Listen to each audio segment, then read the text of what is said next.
Hi everyone, welcome to समझो learning. This is Rohit Dagar.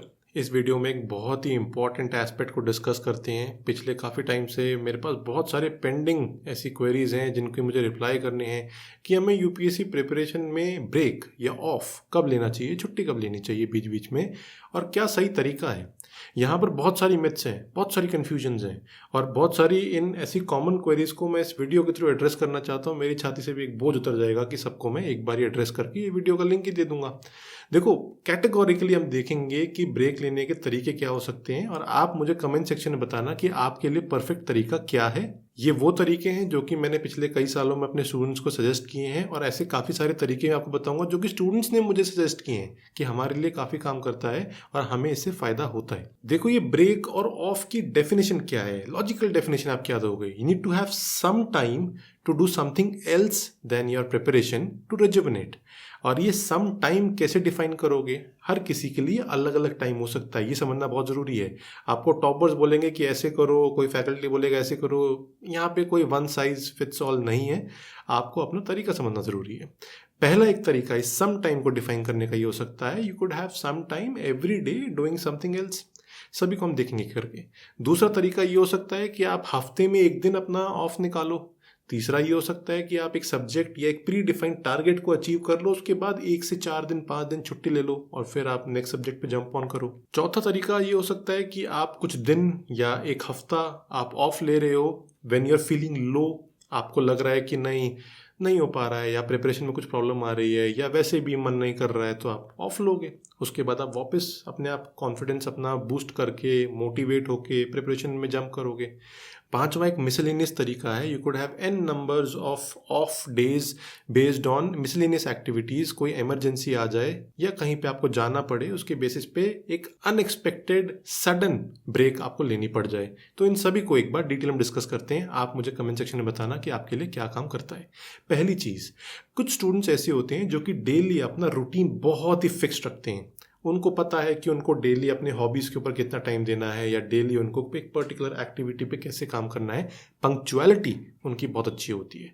ऐसे students अपना डेली स्टडी रूटीन भी काफ़ी बढ़िया बना के रखते हैं और ये डेली क्लियरली ये डिसाइड करके रखते हैं कि इनको पर्टिकुलर एस्पेक्ट पे कितने घंटे देने हैं और कब देने हैं। चाहे वो हॉबीज़ हो, एक्सरसाइज, योगा, फ्रेंड्स, फैमिली को टाइम देना हो, इन सब पे इनका टाइम फिक्स्ड होता है। कुछ स्टूडेंट्स ये डेली रूटीन में ही फ्लेक्सिबिलिटी रखते हैं कि अगर टाइम मिलेगा 2 घंटे का तो ये काम कर लूँगा, या अगर 2 घंटे निकालने हैं तो कोई पक्का नहीं पता, जिस टाइम मेरा मन करेगा उस टाइम पे मैं अपने हॉबीज़ को परस्यू कर लूँगा, फैमिली को टाइम दे दूंगा, सुबह के टाइम, शाम के टाइम। फ्लेक्सिबिलिटी रहती है, लेकिन जो सेट ऑफ टारगेट्स हैं डेली वो अचीव करने हैं।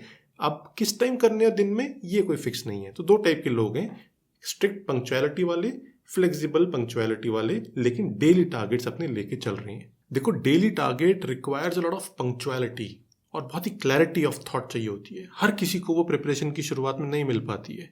एंड में आप इसको अचीव कर भी लोगे जब एग्जाम आने को होता है, सब लोग मेहनत कर रहे होते हैं और बहुत ही स्ट्रिक्टली अपना शेड्यूल बना के पढ़ रहे होते हैं। बट पहले दिन से इसको अचीव करना, डेली टारगेट्स अचीव करना और अपना टाइम क्लियरली एलोकेट करना बहुत मुश्किल होता है। Although it is desirable for many, but it is not achievable for a lot of students. तो अगर आप नहीं अचीव कर पा रहे हो तो यहाँ पे डीमोटिवेट होने की जरूरत नहीं है। आसान तरीके बहुत हैं, भीड़ को देख के मत चलो, और जो बहुत ही डिजायरेबल चीजें होती हैं उनको अचीव करने से अच्छा आप अपना तरीका बनाओ और उसके हिसाब से चलो। Second way of taking an of would be a weekly off. एक दिन हफ्ते में डिसाइड कर लिया जिस दिन छुट्टी रखनी है। It could be Sunday, it could be a weekday based on your requirements, और उस पर आप छुट्टी रखो अपनी, कुछ भी मत पढ़ो।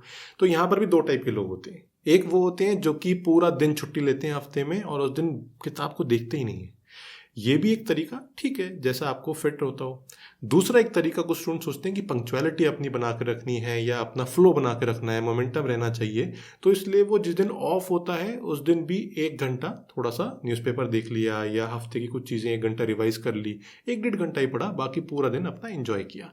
ये भी ऑफ लेने का तरीका है। ऑफ की कोई डेफिनेशन नहीं है यहाँ पर।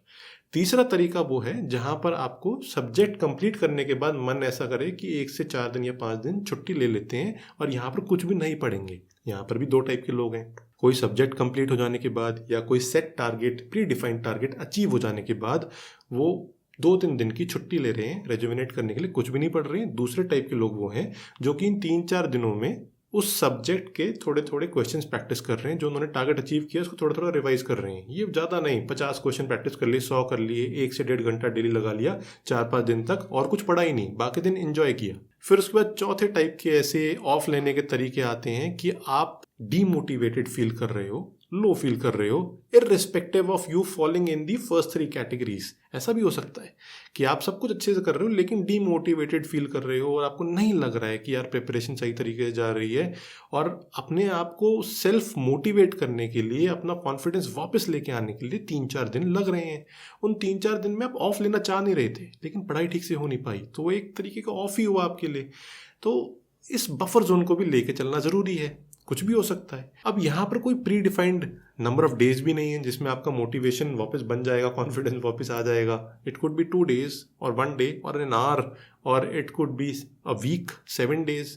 यहाँ पर आपको सिंपली अपने दोस्तों से बात करो, अपनी फैमिली से बात करो, उन लोगों से बात करो जो कि आपकी बातों को समझते हैं और आपको मोटिवेट करना जानते हैं। When you talk to someone, sometimes you're not expecting a reply or words of confidence। कभी कभी आप जब किसी को कुछ अपनी बात बता रहे होते हो, उसी से ही आपको रास्ते दिखने शुरू हो जाते हैं। कभी इसको प्रैक्टिस करके देखा करो। When you talk to someone and when you speak, आप बहुत सारी चीज़ों के सोल्यूशंस अपनी बातों में ही ढूंढ लेते हो। तो इट इज़ वेरी इंपॉर्टेंट कि आप डिस्कस करो किसी के साथ, ऐसे इंसान के साथ जो कि आपको जज ना करे, जो कि आपको ज़बरदस्ती इधर उधर ना भटकाए, लेकिन आपको एक तरफ फोकस करने में हेल्प करे, या आपकी बातें ही सुन ले बस शांति से, वो भी बहुत हेल्प करता है। और ये जो डीमोटिवेशन होती है ये किसी भी रीज़न से हो सकती है। Mostly I have seen it happens in 2 cases। पहला, प्रीलिम्स में फेल हो जाने की वजह से काफ़ी डीमोटिवेशन होती है। जब एग्ज़ाम कंप्लीट होता है, रिजल्ट अच्छा नहीं आ रहा होता है, तब लगता है कि यार फिर से 1 साल तैयारी करनी होगी, 1 साल में हो पाएगा कि नहीं हो पाएगा। डीमोटिवेशन होना गलत नहीं है, उससे सही टाइम पे जल्दी बाहर निकल के आना सही एक तरीका है और इम्पॉर्टेंट है। मेंस में फेल होने के बाद इतनी डीमोटिवेशन नहीं होती है, बिकॉज यू फील कि मैंने मेंस का पेपर लिखा है, मेरे को एक्सपीरियंस हो गया है, अब इसके बेसिस में अगले अटेम्प्ट में और मेहनत करूंगा या करूंगी, तो वहाँ पे कम डीमोटिवेशन होती है। निराशा होती है, थोड़ा सा इंटरव्यू में भी अगर आप फेल हो रही हो, हल्का सा डिसअपॉइंटमेंट होती है, बट आप डीमोरलाइज नहीं होते बहुत बड़े लेवल पे कि मैं तो कुछ अचीव ही नहीं कर पाया। दूसरे टाइप की डीमोटिवेशन तब होती है जब आपने बहुत ही स्ट्रिक्ट शेड्यूल बना रखा होता है, बहुत ही पंक्चुअलिटी को अचीव करने की कोशिश कर रहे हो, तो जो पहला तरीका मैंने आपको बताया था, और वहां पे टारगेट्स मिस होते हुए चले जाएं। अगर back to back targets miss हो रहे होंगे तो डीमोटिवेशन होगी, and this can happen in all spheres of life. चाहे स्टूडेंट हो, चाहे आप कहीं एम्प्लॉय हो, चाहे आप एथलीट हो, तो इससे घबराना नहीं है। Don't be too harsh on yourself. Buffer zones रखो अपने, जैसा मैंने पिछली वीडियो में बताया था, और उसी तरीके से उनको अचीव करो। फ्लेक्सिबल शेड्यूल होना चाहिए। And the 5th way of taking an off would be n number of days due to some unforeseen circumstances or unexpected circumstances। कि फैमिली में कोई शादी है, या कोई आपको या फैमिली को, भगवान न करे, बट कोई मेडिकल इमरजेंसी है, तो आपको टाइम लगाना पड़ेगा उस पर, और वो कोई फिक्स नहीं है, 2 दिन भी हो सकते हैं, 2 हफ्ते भी हो सकते हैं। इसीलिए buffer zone is very very important. अगर आपने वो वीडियो नहीं देखी है, leave the link in description, I button में भी डाल दूंगा, उसको जरूर देखना। आई होप आपको इस वीडियो से समझ में आया होगा कि कुछ आपके खुद के डिसाइड किए हुए ऑफ होते हैं, कुछ अनएक्सपेक्टेड ऑफ होते हैं, कुछ आपके हाथ में नहीं है, कुछ आपके हाथ में है, तो इसीलिए आपको एक होलिस्टिक वे में तैयारी करनी होती है। Write down the comment section कि आपके लिए कौन सा तरीका सही है और कैसे टाइप के ऑफ आपको पिछले 1 साल में लेने पड़े हैं। आई hope you enjoyed watching the video, और इससे आपको कुछ सीखने को मिला होगा। घबराने की कोई जरूरत नहीं है, पढ़ाई को स्टेप बाय स्टेप करते चलो, and when you keep on achieving 1 tier at a time, आप सिंपली कॉन्फिडेंस बिल्डअप होते हुए देखोगे, और आपको एग्जाम में भी कॉन्फिडेंस दिखेगा, और आप कुछ ना कुछ अच्छा अचीव करोगे लाइफ में। I hope you enjoyed watching the video. See in the next one. Thank you.